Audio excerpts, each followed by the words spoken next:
Peut-on s'en sortir financièrement? Comment remonter un découvert?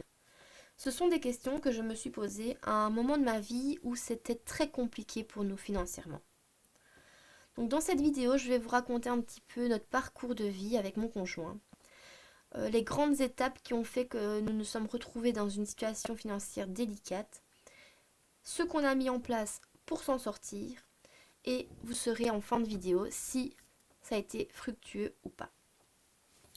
Donc pour nous, l'histoire, elle a commencé quand on s'est mis en ménage, on était très jeunes. À l'époque, il y avait mon conjoint qui travaillait parce que j'étais encore aux études. Et je dois dire qu'on s'en sortait plutôt bien. Ça remonte à quelques années, donc les prix n'étaient pas si élevés, hein, vous imaginez bien. Donc on n'avait pas d'argent de côté, on n'envisageait même pas de mettre de l'argent de côté. Ça l'histoire. Et puis la première erreur, je pense, c'est que quand j'ai commencé à travailler, on est passé de un salaire à deux salaires et malgré tout, on n'a jamais mis un euro de côté. Ensuite, on avance dans la vie, on veut acheter une maison, on n'a pas d'argent de côté, donc on emprunte les frais de notaire auprès de membres de notre famille en se disant, vous inquiétez pas, hein, ça va pas durer longtemps, on va vite vous rembourser. Hein. Ouais, ouais. J'y croyais, hein, pourtant j'y croyais. Heureusement, ils ont été patients et je les en remercie énormément. Vraiment, pour ça, je les remercie. Donc, on a acheté notre maison. Il y avait des travaux à faire. Impossible d'y habiter pendant les rénovations. Donc, deuxième erreur, je pense, qui a été vraiment impactante pour nous, c'est que on a loué, on a continué à louer notre logement et on payait en même temps notre crédit maison. Donc pendant pas mal de mois, je dirais 6 ou 8 mois, on a payé deux loyers. Donc je me souviens qu'à l'époque, ça correspondait un petit peu à peu près à mon salaire qui partait en loyer et crédit maison, quoi. Donc on a commencé à prendre du retard hein, dans nos factures, c'était compliqué. Et puis alors là, troisième erreur, là sur le coup il n'y peut rien, mais ça nous a vachement impacté, c'est que à peine installé dans notre maison, mon conjoint perd son emploi. Il a été gentiment remercié. Et donc, avec ça, s'en est suivi une longue période de chômage, pendant laquelle ça n'a pas arrangé nos finances, hein, puisqu'on n'arrivait tout simplement plus à payer nos factures mensuelles. Donc au fur et à mesure du temps, au début on est de bonne volonté, hein, c'est pas ça. Hein. On est conscient que on a des factures en retard, mais c'est pas grave, le mois prochain je vais les payer. Et puis, qu'est-ce qui se passe? Huissier de justice, madame. Vous devez payer autant rapidement. Vous devez montrer votre bonne foi, donner une certaine somme. Bon. Et donc, qu'est-ce qu'on fait? On fait au plus urgent. Hein. Et donc, pendant un petit temps, ça a été comme ça. C'était vraiment au plus urgent, au plus menaçant. L'huissier qui est un petit peu le plus coriace, celui qui vous appelle 15 fois par semaine. Il y en a des biens. Hein. Et donc au début, on fait comme ça, on paye un petit peu vraiment comme on peut, celui qui vraiment nous pose le plus de soucis. Et on se rend pas encore vraiment compte à l'époque que, en tout cas, si on se rend bien compte qu'on a des soucis, mais je pense qu'on minimise la quantité de soucis qu'on a. Jusqu'au jour où c'est un mercredi après-midi, je reçois un coup de fil de ma banque, pardon, qui me dit que j'ai déjà deux mensualités de mon crédit hypothécaire qui ne sont pas passées et que si j'atteins la troisième mensualité qui ne passe pas, je serai fiché Banque Nationale. Là, bravo Marie, on a tout gagné. Je vous dis pas l'état dans lequel on était tous les deux, hein. Les angoisses que ça génère. Et donc là, on se dit non, c'est pas possible, on peut pas vivre comme ça. On a fait un crédit sur 25 ans, ça fait que 2-3 ans qu'on paye, on est déjà dans une situation pareille, on va finir comment? Ils vont nous saisir la maison. Donc là, gros coup de panique. Et là, on se dit non, il faut trouver quelque chose, quoi. Là, il faut vraiment qu'on se reprenne en main. Donc, qu'est-ce qu'on décide de faire? On décide de enfin, après, je dirais à peu près 10 ans de vie commune, oui, 10 ans de vie commune, oui, pardon, on décide enfin de faire les comptes. Parce que ben, clairement, on vient de tous les deux de familles où on nous a jamais appris quoi que ce soit au niveau finance.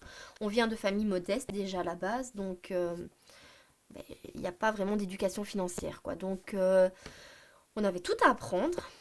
Et donc on a commencé par mettre sur papier, hein, qu'est-ce qui se passe, les rentrées, les sorties. Et au début, en fait, on fait juste ça, les entrées, les sorties. On fait avec les factures en retard, on essaie d'en mettre une deuxième.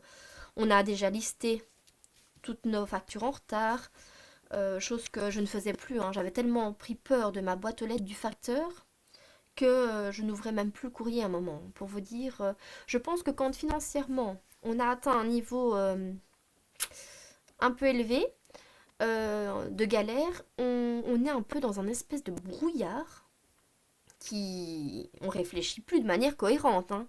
Il faut quand même savoir qu'à l'époque, on a fait un crédit à la consommation pour rembourser des factures en retard, hein. Enfin, je sais pas, je ferais absolument plus ça maintenant, mais à l'époque, ça m'avait semblé être une bonne idée. Enfin bon, soit.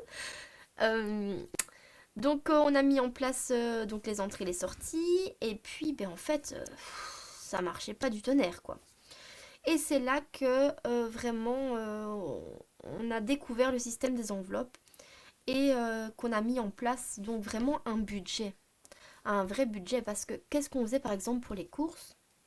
Ben début du mois on s'offre plein de choses, hein, des biscuits, des bonbons, des sushis et puis arrivé la dernière semaine du mois ben on vidait les fonds de placard, hein. Et donc ça le système des enveloppes nous a vraiment permis de gérer notre budget à la semaine. Et ça, vraiment, c'est quelque chose qui a vraiment été très bénéfique pour nous, quoi. Quoi qu'il arrive, on sait qu'on a de la nourriture tout le temps, de l'essence tout le temps. Donc, je vous dis, on a fait le budget. Il faut le respecter, bien sûr. On a mis en place le système des enveloppes. Et je dois dire que ça marche vraiment bien, même déjà au bout de 3-4 mois, pour tout ce qui était anniversaire, entretien de la voiture, ben, c'est déjà moins difficile, quoi. Et, euh, et ce qu'on faisait aussi, c'est que tout ce qui était prime, congé payé, prime de fin d'année, prime, il a une prime quand il travaille bien, on va dire, tout ça, on a injecté dans nos dettes. Et aujourd'hui, on a arrivé à rembourser, en 2022, on a réussi à rembourser toutes nos dettes. Et on a même réussi, et là je suis super fière, à faire le défi des 100 enveloppes pour avoir 5050 € d'épargne. Donc c'était, il y a quelques années, on était endetté d'un montant, mon Dieu, énorme. On pensait qu'on n'allait jamais s'en sortir, qu'on était pauvre et qu'on resterait pauvre toute notre vie. Et aujourd'hui, on n'a plus de dettes. On a une voiture qui est quand même récente, sans crédit, qu'on a acheté sans crédit grâce au système des enveloppes. On a acheté une voiture d'occasion, hein, mais payé cash avec le système des enveloppes. On a réussi depuis à remettre 5050 € d'épargne. Et donc, ça nous permet d'avoir des projets qu'on sait qui ont une chance d'aboutir. Donc vraiment, si vous êtes en difficulté financière, je vous conseille vraiment de mettre sur papier votre budget, de lister l'état de votre dette. C'est vrai, ça fait mal, c'est pas plaisant, mais il faut admettre que vous êtes en difficulté. Et déjà, c'est un grand pas. Ensuite, vous contactez vos créanciers. Alors oui, il y en a qui sont vraiment pas sympas. Il y en a d'autres qui sont très humains. Donc, tant pis, prenez votre courage à deux mains. Contactez-les, trouvez une solution avec eux. Faites le tour de tout ce que vous pouvez vendre, que vous n'avez plus d'utilité. S'il y a moyen de récupérer un petit peu d'argent, pareil, vous réinjectez dans votre dette. Oui, pendant un an ou deux, ben, vous faites abstraction de tout ce qui est vacances, de tout ce qui est plaisir. Mais ça vaut la peine. Ça vaut la peine pour votre santé mentale. Vraiment, on est beaucoup mieux quand on n'a plus de dettes, quoi. Et ainsi, vraiment, vous allez un jour pouvoir réaliser des projets et des rêves, peut-être même, quoi. Donc, je vous conseille vraiment de tenir à jour votre budget, de faire le système des enveloppes, d'injecter toutes vos primes dans vos dettes, d'être régulier et vous ne pouvez qu'y arriver. Sur ce, je vous souhaite une bonne soirée. Bye bye, à très vite.